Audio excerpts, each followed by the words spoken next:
So ayan mga kaibigan, nandito tayo ngayon sa Barangay Kangkulahaw, no? Kasama natin ngayon dito si Kalingap Berador. Meron tayong na-scout dito. Ayan, no? At shoutout din kay Ma'am Pinay France.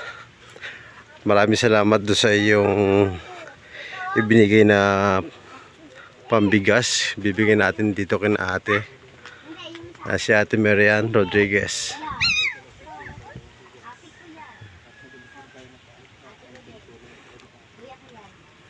Te, bibigyan ko sa bigas to. Salamat po. Pagpasensya nyo na po yan. Salamat, sir. Yan po galing kay Ma'am Pinay France. Ayan. Salamat kay Pinay France sa mga ibigay. Ate, apagtisan mo lang muna po. Kasi babalik ako sa isang araw. Pang pang kapikati o pang basta bago ako pumunta ng light, babalik ako para na-update kayo sa latest update natin. Yan po si Ate. Ano pangalan mo? Nandito. At ito mga kaibigan, ito ang manugang ni Ate Marian. Si Idol Christian. Idol? Yan, si Idol Christian. Si Mrs. mo? Ay, nasa trabaho po. Sa trabaho. Ayan. Ito ang bahay mo naman, ano? So, ayan. Itong masugin natin followers. Shoutout sa iyo. Wala tayong maibigay na sticker ngayon. Kaya sa susunod na lang muli, ano? May bibigyan ko sa iyo, Idol. Ayan. Bigyan natin ito kay Idol Christian. Ayan, o. Pasugin natin followers.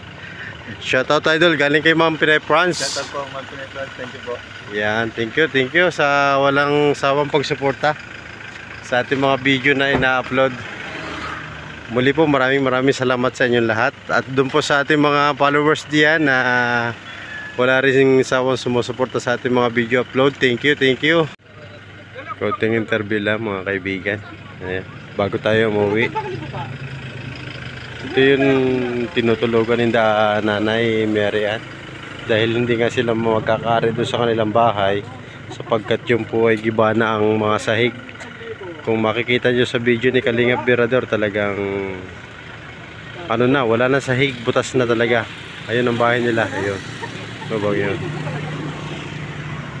Kaya dito sila natutulog sa maliit na kubo na ito. Ayan. Na-interview ni Kalingap Berador si Nanay Marian. Oo, minsan pagkagawa ko Ito ang kanilang ito pang bili-bili lang ako ng bigas nila. tinutulugan. Ito, dito sila nagpapalipas ng gabi pagkat hindi na maaaring nga doon sa kabila. Ayan. Hanggang dito na lang po muna muli at maraming salamat. Bye-bye!